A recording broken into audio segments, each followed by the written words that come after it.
এরা মোবাইলে এই গুজব ছড়ায়, গীবত করে। আপনারা জানেন না, এখানে হুজুর সাহেব আছেন, গীবতকারীকে কিন্তু আল্লাহ পছন্দ করে না। গীবতকারীকে আল্লাহ মোটেই পছন্দ করে না। তার মানে এই জামাতিকে আল্লাহ পছন্দ করে না। আবার দেখবেন এরা কিন্তু মিথ্যা কথা ভালো বলে। খেয়াল করে দেখিয়েন, খেয়াল করে দেখবেন, আর মিথ্যা কথা বলে। আবার যদি না, নাটক না, ওটা ওরা উত্তর দেয় কি জানেন? যে তোমরা মিথ্যা কথা বলো কেন? তো ওরা বলে যেটা আমাদের একটা কৌশল। জামাতিরা কিন্তু এই সুদের ব্যবসা করে, বুঝছেন না? মুনাফা না, সুদ। ওরা বলে মুনাফা, কিন্তু এটা আসলে সুদ। এই যে দেখেন, একটু বলি কথা, ইসলামী ব্যাংক, এটা এই জামাতের ব্যাংক, বুঝছেন না?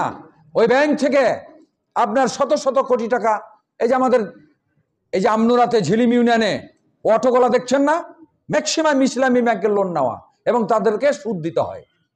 এ জামাতিরা হচ্ছে সুদখোর, এরা সুদের ব্যবসা করে, এরা সুদখোর।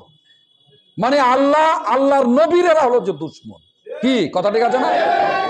কোন হুজুর থাকলে বলেন, আমার সাথে প্রতিবাদ করেন। যারা সুদখোর, যারা সুদ খায়, তারা আল্লাহর নবীর দুশ্মন।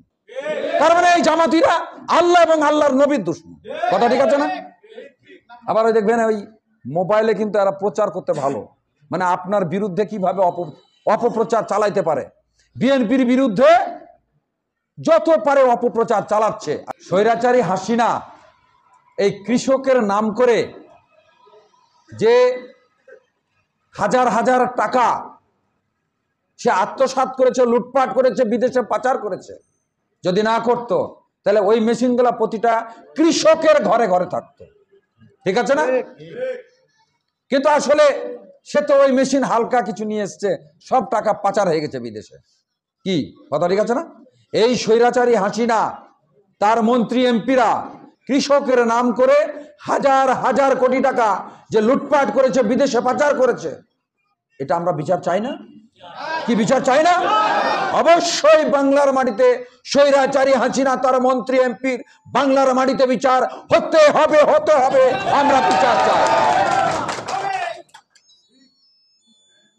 আমাদের